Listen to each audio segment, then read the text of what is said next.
Olá, está no ar a partir de agora mais um programa Unifra Entrevista e o tema de hoje, olha, é muito importante para os dias atuais, para os nossos dias atuais, na verdade.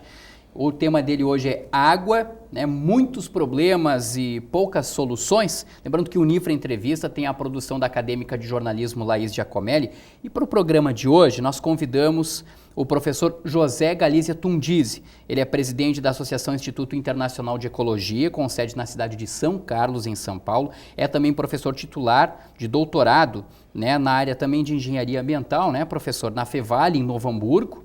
E, recentemente, o professor Tundizi participou da 5ª e última conferência do Simpósio de Ensino, Pesquisa e Extensão, o CEP, aqui do Centro Universitário Franciscano. Professor Tundizi, muito obrigado pela presença, o prazer é nosso, muito obrigado por ter aceito o nosso convite, por bater essa conversa com a gente aqui.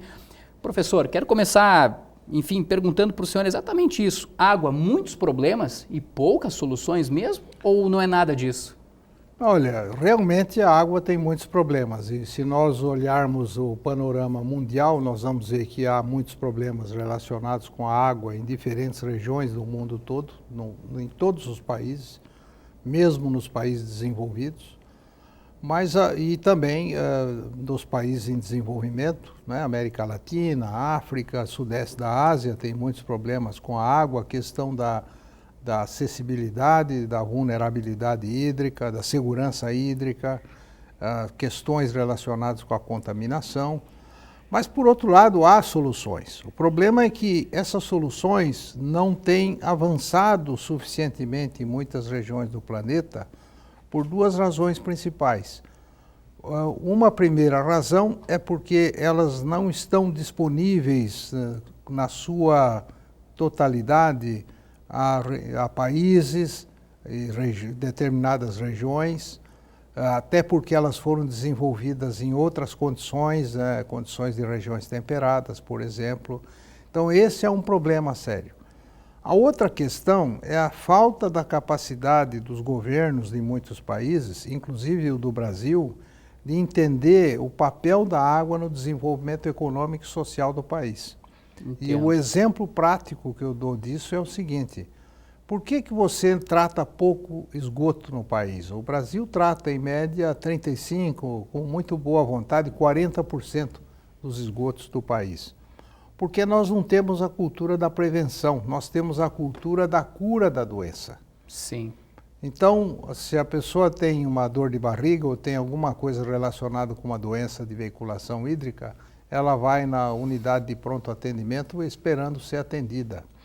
Na verdade, se houvesse prevenção, e aí a prevenção está relacionada com a questão de impedir a doença. Sim. E não de tratar a doença. Então, essa cultura do tratamento da doença é que muitas vezes atrapalha, na verdade, a utilização de soluções que vão prevenir. E aí, digamos, a administração mais correta dos recursos Exatamente. hídricos.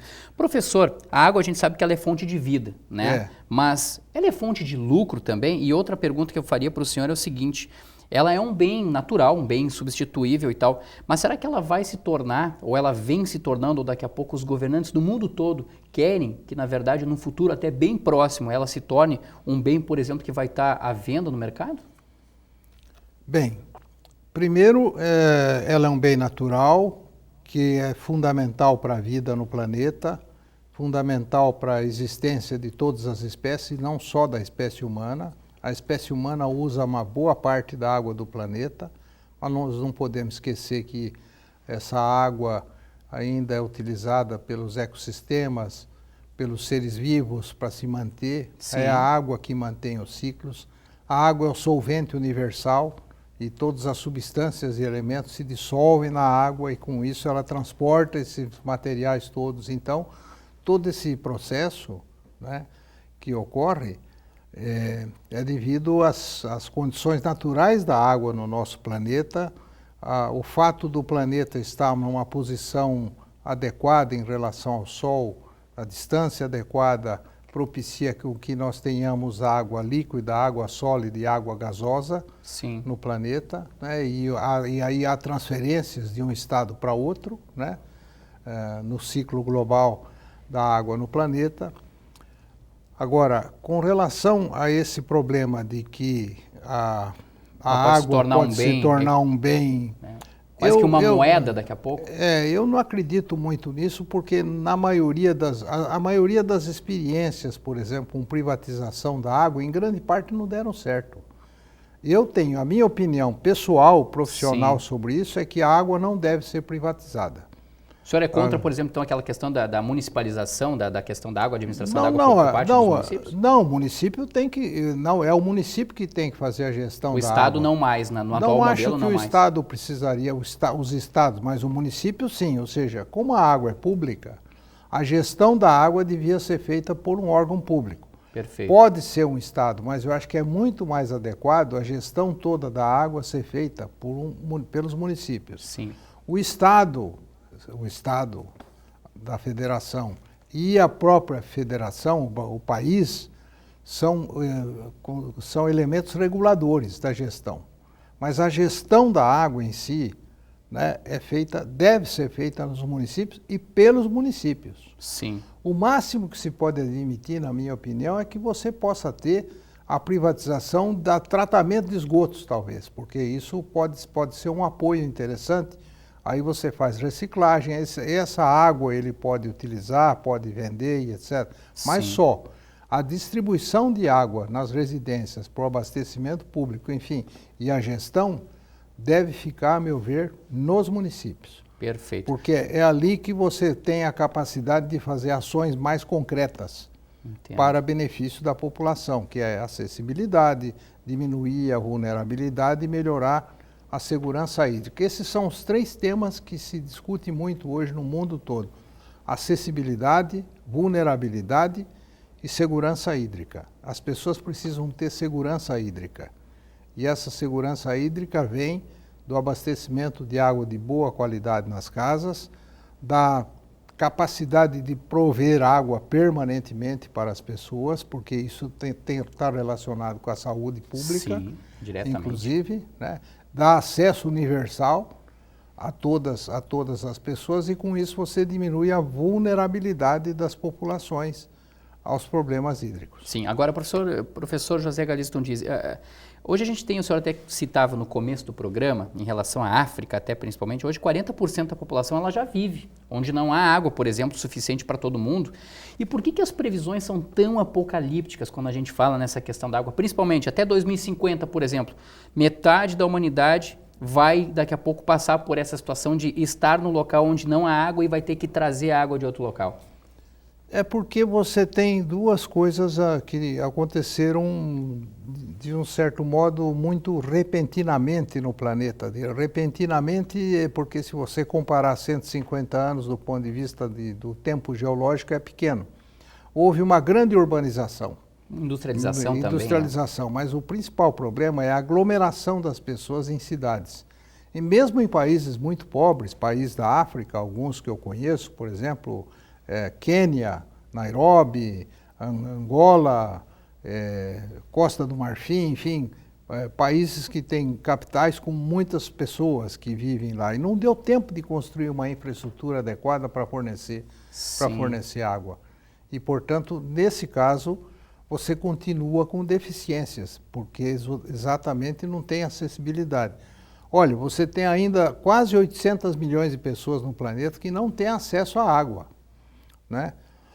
Isso é um problema. Então, problema de infraestrutura, de falta de capacidade de dar condições de todos terem água adequada e de boa qualidade. Mas o outro problema é que o planeta também está mudando. Nosso planeta está mudando, está sofrendo mudanças, né, que vão a esses extremos hidrológicos, né? Em algumas regiões você tem excesso de água, em outras regiões você tem seca, né? Na crise hídrica do Sudeste, por exemplo, o ano passado, em 2013, mas que se prolonga até hoje, por exemplo, né, houve uma escassez de água nos estados de São Paulo, Minas Gerais, Rio de Janeiro, que atingiu quase 80 milhões de pessoas. E nunca antes, né? Isso no Brasil. Né? Não, já houve alguns episódios quase iguais a isso, só que acontece o seguinte, em 2003, por exemplo. Só que naquela época a população não era tão grande, os problemas não eram tão complexos. Então, o fato de você ter grandes aglomerações urbanas, ele tornou extremamente complexo a tecnologia da água, né, de distribuição, Sim. e a gestão das águas também.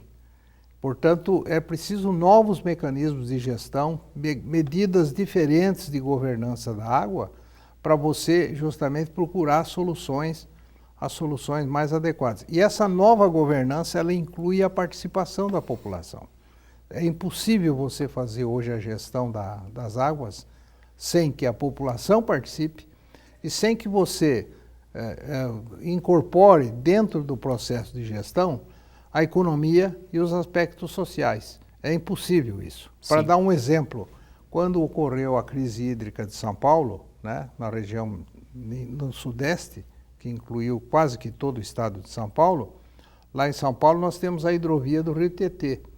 A hidrovia do Rio Tietê é uma hidrovia de 800 quilômetros, transporta uma grande quantidade de materiais para o estado, para outros estados, traz gado de Mato Grosso de barco para São Paulo, para a região metropolitana, leva cana-de-açúcar, etc., transporta álcool, enfim, tem um papel econômico importante a hidrovia do Tietê, pois ela ficou fechada durante 4 meses. Isso resultou na perda de 5 mil postos de trabalho e para transportar o que a hidrovia transportava, foram precisos 10 mil caminhões.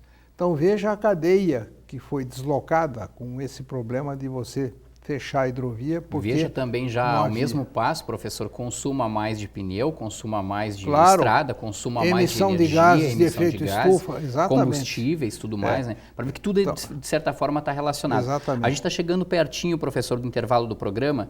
Talvez por isso, por todas essas situações que o senhor colocou, é de que até 2050, por exemplo, o consumo de água vai aumentar 55%.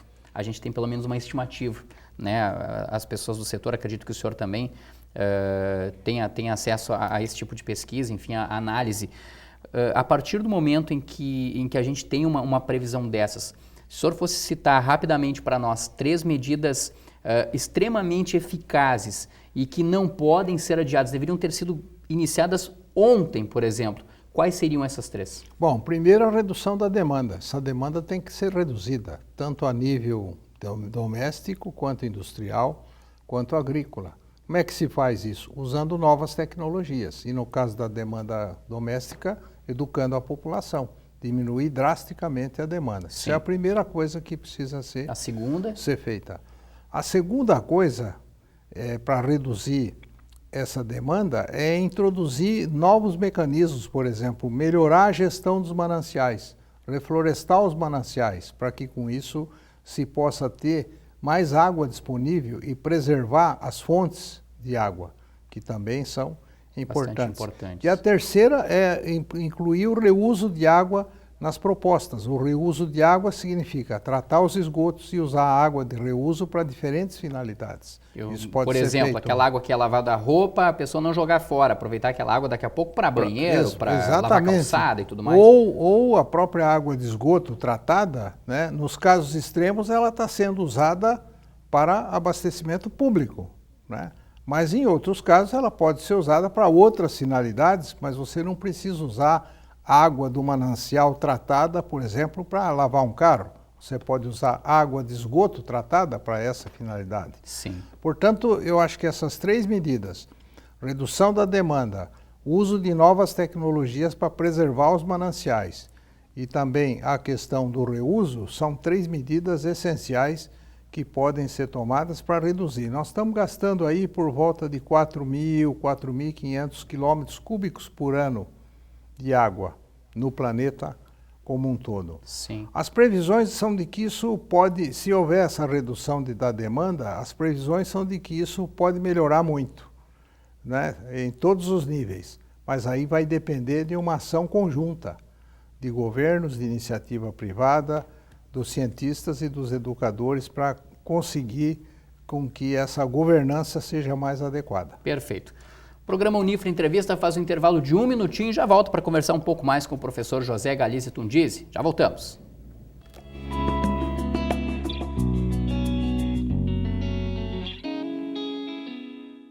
Por meio da educação, milhares de jovens colaboradores e pesquisadores compartilham suas experiências em um ambiente vivo, amparado na liberdade de pensar e criar. A comunidade universitária é um lugar em que o estudante pode desenvolver seu perfil próprio, enriquecendo assim o bem comum. Polo Nacional de Inovação por meio da Nanociência é referência em qualidade de ensino no Rio Grande do Sul. Centro Universitário Franciscano, uma universidade para suas aspirações. Oi, eu sou Marcelinho. Eu tenho algo para contar a você. O meu amigo é um leão, mas as pessoas duvidam disso. Já tentei convencer a todos, mas eles não acreditam. Será que eles não conhecem o São Brás? Se eles conhecessem, poderiam fazer novos amigos também, assim como eu. Faça a sua parte, adote um amigo.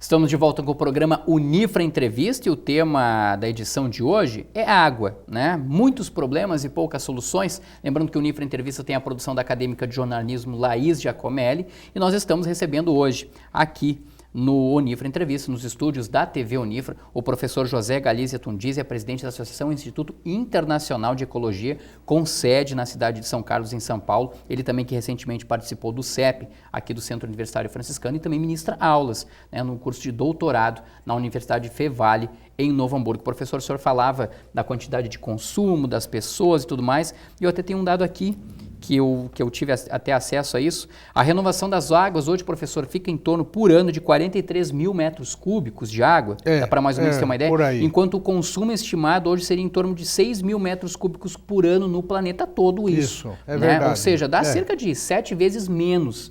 E por que ainda assim a gente tem esse temor, tem esse risco de que vai faltar água em determinado momento? No planeta como um todo. É porque a água não está distribuída de forma homogênea no planeta. E você tem esses 43 mil quilômetros cúbicos, eles não estão distribuídos de forma homogênea. E esses 6 mil quilômetros cúbicos que se gasta por ano, eles têm diferentes endereços no uso da água. Alguns locais é muito mais, alguns exatamente, é muito menos. Né? Então, enquanto, por exemplo, é a mesma comparação que se faz com o Brasil. Enquanto o Brasil tem 12% das águas do planeta, é verdade, tem.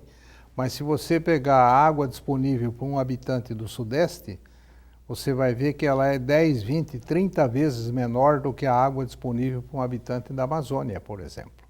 Né? Por quê? Porque no Sudeste você tem uma população muito maior do que na Amazônia e uma atividade econômica muito maior, industrial, agrícola, etc. Isso influencia. Influencia bastante. Então esse é o problema, não é que o uso global da água vai chegar a um ponto de que se use toda a água do planeta, mas o problema é que vai haver as regiões localizadas onde haverá problema sim de desabastecimento, de dificuldades na acessibilidade, porque do ponto de vista local o ciclo não fecha de acordo com a demanda e a disponibilidade. O senhor até falando sobre isso, lembrei do professor Afrânio Higgs, que é professor aqui no Centro Universitário Franciscano, no curso de Engenharia Ambiental e Sanitária, e frequentemente a gente conversa com ele, em outros materiais da TV Unifra, e ele sempre diz para nós que, na verdade, a quantidade, aqueles 2% de água doce do planeta, isso nunca vai desaparecer. O que pode, na verdade, é estar transformado em estado gasoso, em outro estado e não em estado líquido. Então, essa é a principal preocupação que o ser humano deve ter, é de que a água esteja em estado líquido e de maneira potável, né? Exatamente, para que possa ser utilizado. E outra coisa, que ela seja retida, porque se ela não for retida, ela escoa para o oceano. Aí volta só no outro ciclo. Portanto, e aí vai levar muito tempo. Por isso é que você precisa ter tecnologias que reciclem essa água, que tratem os esgotos para poder reciclar, que retenha a água nos continentes. Para isso você precisa ter uma cobertura vegetal adequada, você precisa ter sistemas de contenção, represas, etc., né? Áreas alagadas que são importantes também, porque uma parte da água que vai para a atmosfera, ela provém da vegetação que cobre os continentes. Sim. O ciclo é muito complexo, ele não é tão simples, e a vegetação tem um papel ativo no ciclo. Para dar uma ideia para quem está em casa nos acompanhando, professor, quando o senhor se refere a ciclo, a água ir e voltar, Quanto tempo em média ela passou por aqui, passou pelo rio, a gente não aproveitou ou a gente utilizou ela foi embora? Essa água, ela vai retornar para a gente daqui a quanto tempo? Tem mais ou menos um cálculo? Os biólogos conseguem fazer isso? Depende do tempo. Tem sim, tem. Eu não posso precisar agora isso, mas é anos, meses? Anos, meses, alguns séculos, depende da molécula de água, o tempo que ela vai circular. Porque veja, ela vai para o oceano. Sim. No oceano ela vai evaporar. Da evaporação vai sair água atmosférica que volta sob forma de chuva. O trajeto que uma molécula de água líquida faz desde a sua nascente até o oceano e depois a evaporação pode levar alguns séculos, ou pode levar um tempo menor, mas de qualquer forma não é um tempo muito rápido. Então o senhor quer me dizer que daqui a pouco eu posso ver uma única molécula de água, claro que não visivelmente, porque ela é muito pequena, sim, mas talvez a água que passa daqui a pouco na frente da gente num rio, por exemplo, e que a gente pudesse aproveitar ela, talvez a gente nunca mais veja exatamente aquela água ali que passou. Não, é bem possível que sim. É bem possível claro que sim. Sim, claro. Não será a mesma porque quando a água evapora, o oceano é um grande destilador. Sim. Né? Ele vai produzindo água para a atmosfera, um destilador produz água de excelente qualidade, água gasosa, né, sob forma de vapor d'água, mas seguramente essa água que passa por você não será a mesma água que volta. Da mesma forma não vai ser.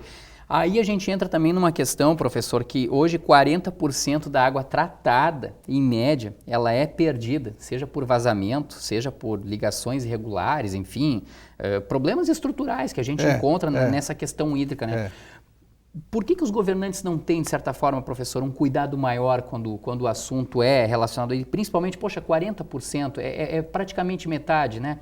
Digamos, de 10 litros a gente desperdiça 4 litros completamente, não vai ser utilizado para nada. É verdade. É porque nós temos sempre, com relação à água, como a outros recursos naturais, a cultura da abundância. Nunca se prestou muita atenção nisso porque o pessoal diz, não, mas tem água suficiente. E isso é algo exclusivo do Brasil? Não, é uma visão, isso é global. É global. É claro que tem muitos países que têm condições e procuram preservar o máximo possível a água da rede tratada, porque é um absurdo você gastar recursos para tratar a água e perder 40%. Mas, por exemplo, no Japão a média é 6%, em Singapura a média da água perdida é 5%. No Brasil é entre 30% e 35%, mas tem certas cidades que têm uma perda de 60% de água na rede.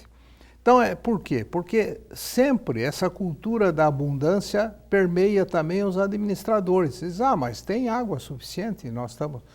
Agora, com essas crises, né, e a percepção de que a água tem que ser tratada de uma outra forma, tem que ser considerada de uma outra forma pelos gestores, é possível que melhore esse processo. E depois também tem um problema sério, né, que é a questão da tecnologia. Eu tenho uma amiga muito querida que é professora da Escola Politécnica e hoje ela é ela é secretária adjunta de Recursos Hídricos do Estado de São Paulo. Sim. E recentemente nós estávamos discutindo essa questão. Ela me disse, Tundizi, você já pensou trocar os canos que distribuem água na Rua 25 de Março, em São Paulo? Você sabe que a Rua 25 de Março é a rua mais importante em São Paulo do ponto de vista econômico, comércio. Como é que vai fazer? Tem esse problema também de substituir, tem que ter novas tecnologias, novas canalizações. O Brasil como um todo, até aproveitando esse assunto, professor, o Brasil como um todo tem uma canalização muito antiga, como um todo, tem, sim, e que faz com que a gente desperdice água? Tem sim. A minha cidade, por exemplo, tem avenidas lá que tem canos de água que foram implantados em 1908, mais de 100 anos. Tem. Sim. Isso também é um problema em várias cidades do mundo, que os canos são antigos, as tubulações são antigas e essa infraestrutura se desgasta e muitas vezes é difícil substituir, porque aí sobre ela você tem outras infraestruturas. Exato. E, portanto, é difícil mudar. Um remanejo muito grande. Mas há novas tecnologias, né? Você não precisa abrir valas, você pode trocar esses canos com uma forma mais moderna de tecnologias, enfim, está avançando. Mas no Brasil isso é um gargalo, nós precisamos problema avançar muito mais. grande. Tem problemas de pressão que se perde de água por causa desses vazamentos, né? Sim. Então, também tem que ser considerado. Já estamos no finalzinho do programa, por professor. favor. Quero fazer uma pergunta para o senhor. A gente está aí já em pleno horário de verão, né? E aí tem muita gente que não gosta, a gente que é favorável e tudo mais. A gente tem uma informação, professor, que o verão aqui no hemisfério sul ele deve ter com uma temperatura média de 4 graus acima do que outros verões. Isso é muito mais quente do que outros verões. De que maneira isso pode afetar a questão hídrica e principalmente o cuidado com o meio ambiente? Mas sem dúvida nenhuma, isso 4 graus centígrados a É mais muita acima coisa. da média histórica é muita coisa. E veja, isso tem enormes implicações, porque primeiro, o consumo de água aumenta, sem dúvida E nenhuma. energia elétrica nem se fala. O consumo de energia elétrica aumenta. E o problema do consumo de energia elétrica é que a nossa matriz é hídrica. Depende de água também para isso, né? Então, o uso competitivo da água vai aumentar nesse verão. E tem um outro componente que é muito sério. Ao aumentar a temperatura do ar em 4 graus centígrados, nós também vai haver um aumento da temperatura da água. Eu tenho dados, por exemplo, de uma represa em que eu trabalho desde 1971, houve um aumento de 2 graus centígrados acima da série histórica no inverno do ano passado. Uma série histórica de 45 anos. Sim, isso influencia na evaporação Isso da água. influencia na chuva. evaporação da água, influencia no crescimento de algas, que tem algas invasoras, que são algas que produzem substâncias tóxicas, Sim. muda a qualidade da água. Então, também haverá alterações na própria estrutura da massa de água com esse aquecimento, na composição química. É uma série E de isso é mudanças. uma série de mudanças Muitos muito problemas. graves. Professor, rapidamente, o senhor é a favor ou contra o horário de verão justamente dentro desse quadro de gestão hídrica? Não, eu acho que eu sou favorável porque pelo menos você economiza energia e com a economia de energia você está economizando água. Perfeito. Muito Tá bem? obrigado. Queremos obrigado. agradecer então aqui a presença do professor José Galícia Tundisi. Professor, muito obrigado mais uma Eu vez que por ter agradeço. aceito o Muito convite, por obrigado. ter vindo aos estúdios da TV Unifra, por ter participado Obrigado. também do programa Unifra Entrevista e um bom retorno para o senhor a São Paulo. Eu agradeço muito a oportunidade, estou sempre à disposição. Muito obrigado pela sua atenção e gentileza e por me entrevistar e agradeço ao Uniframa essa oportunidade. Tá Muito certo, obrigado. nós é que agradecemos mais uma vez. Lembrando que o programa Unifra Entrevista então volta na próxima semana. Se você quiser acompanhar o Unifra Entrevista pela internet, basta acessar o nosso canal no YouTube, o Unifra Online. Um grande abraço a todos e até a próxima semana.